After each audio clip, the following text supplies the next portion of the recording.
Also for your information, there will be another seminar held in this exact same hall about South Africa, JAS and bribes, a bit of a Swedish scandal. We also have scandals. On the 24th of November at 1 o'clock. So now, I think I will turn so I see you better. So, I will introduce our panel.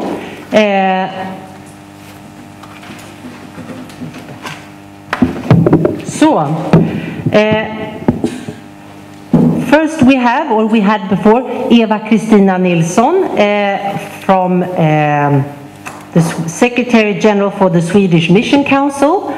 Then we have Jenny Jakobsson, Chair of the Committee for the Horn of Africa, coordinating the activities in Sudan on behalf of Pingstkyrkan. We also have Dr. Dow that we have met, welcome again, and Dr. Kobia that we also have met. And we're also happy to have Mr. Fredrik Folkunge from the Foreign Ministry, Desk Officer and Sudan Coordinator, all very welcome. First, I would like to ask a question to you, Eva-Kristina Nilsson. Why has these three organizations taken this initiative now, and what are your expectations? I would like to mention two reasons. One is what you were referring to, and that is that right now is the Global Week of Solidarity going on, where we are focusing in the churches on global justice issues. If you feel you don't hear, we will pass the microphone. How do you hear? It's better with the microphone. Yes. Unfortunately, only have one. I'll speak loud. Okay. Yes, we are right now in the Global Week of Solidarity, organized by the churches and Christian organizations in Sweden. And we are dealing with peace, saying that peace cannot be built by weapons. And we heard the minister saying that the arms are easily available in Sudan, and we see it everywhere. We had a seminar yesterday afternoon on South Africa and Swedish arms export to South Africa, where we were raising a lot of hot issues, I would say. So this is one reason the churches are focusing on these kind of issues. The other one, the second reason is that living in a worldwide community, as Swedish churches, we are pushed by our colleagues, by our friends in different parts of the world, and certainly in Sudan, challenging us to focus on Sudan, lift up the crucial issues, be with them in this very special time in history. And we try to respond to the challenges that the churches are giving us. Thank you very much. Mrs. Jenny Jakobsson, can you tell us something about your work for the peace in Sudan? Yes, we have been working in Sudan for many years, and during the war since 1974. And we've been trying to, one thing that we've been doing is to create encounters, what we heard about earlier, to have encounters with people from different backgrounds coming together and joining for one cause. The other thing that we think is so crucial for peace building in the long run is teaching education. So we have been working with education at various levels for many years, and we are, since the CPA was signed, we started once again in Sudan to work together with Sudan Pentecostal Church to build schools, to set the education at all levels, actually. And this year we have been focused, and since we have known for a quite long time that there will be a referendum in next year at least, we've been working this year to put as much focus as we can on Sudan, to raise awareness, to make an impact, and to channel the engagement that we think will come out when people knew about the situation. So right now, as we speak, people from East and Central Africa, leaders, are gathering in Sudan. This is part of it. So this week, there will be a peace rally in Juba. the churches coming together. So this was very good that we could combine this with the Global Week. Thank you very much. I will now open for a few questions for either one of you in the panel to grab. If you speak loud enough, I think the audience can hear you. Otherwise, try to pass the mic as good as possible.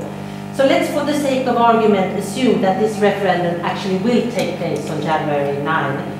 First, what do you all believe the outcome will be? And second, will this referendum provide a turning point?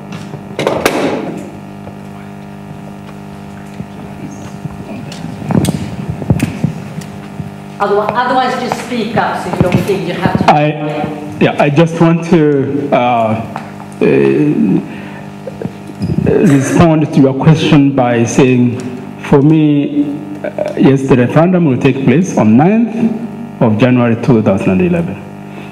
I have observed the evolution of how the international community, including the neighboring countries, the IGAD, the Intergovernmental Development Authority on Development, which was the sponsor of the peace talks through Kenya. And I must say that even my own country, Kenya, the first time I met with the Minister of Foreign Affairs and the President Kibaki, they were also almost oscillating. That was in April of this year. I have met them 2 times after that, and the last of which was just a couple of weeks ago, and I think everybody now agrees fully that the referendum will have to take place on time. As you might know, Kenya invited President al-Bashir to the constitutional promulgation of Kenya on August 17th or 20th, I think it was. We raised very serious questions as to why they had to invite President al-Bashir, did not arrest him because he's indicted by the International Court. The answer we got was that we needed to have more leverage over President al-Bashir. And now they said, we can assure you, as the church's community, that even al-Bashir has promised completely that the referendum will take place on the 9th. I mean, this is now public knowledge, I would say. That's why I'm saying it to you, even though it was said to us in confidence. I think the referendum will take place for Southern Sudan, but not for Abyei. As I said, Abyei will be resolved now an alternative to the CPA, which is not something that we like very much. My prediction is that although there are attempts to rig the referendum, and there is a lot of intimidation as we speak now, we heard that there are attempts to give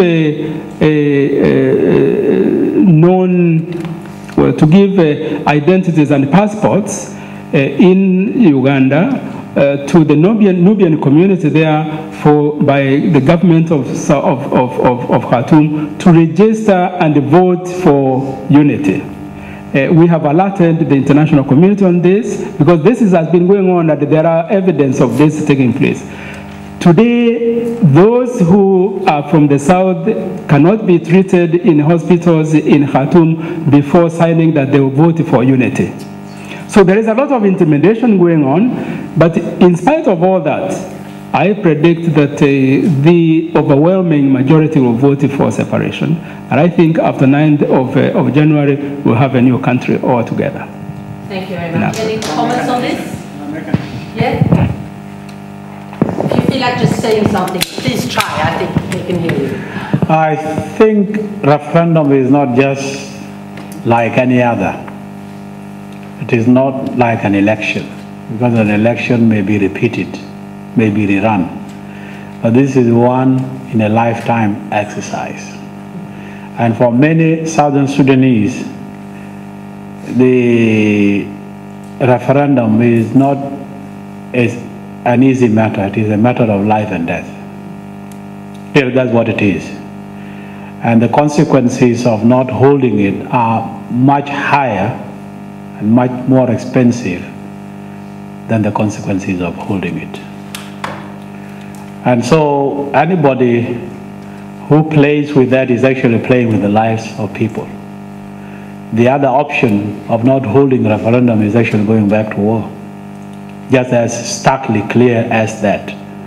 But as Dr. Kobia has said, the activity for the last maybe 3-4 months have made the international community know that, look, don't look at this thing called referendum like another occasion. It is a very, very serious thing.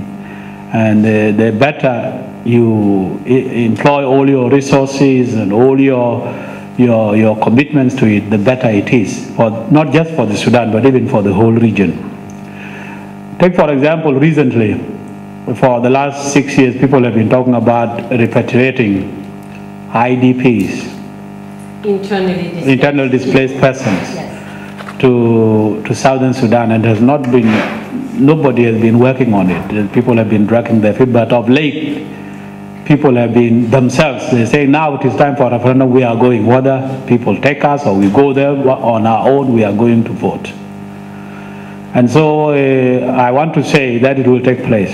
There's no doubt in my mind about that. But about the vote, whether it will be for unity or separation, I am 52 years old and I've never met a Southern Sudanese, maybe the one who is not born, who will vote for something other than independence. I have not met that person.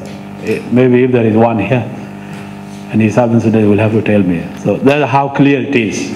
Clear it is.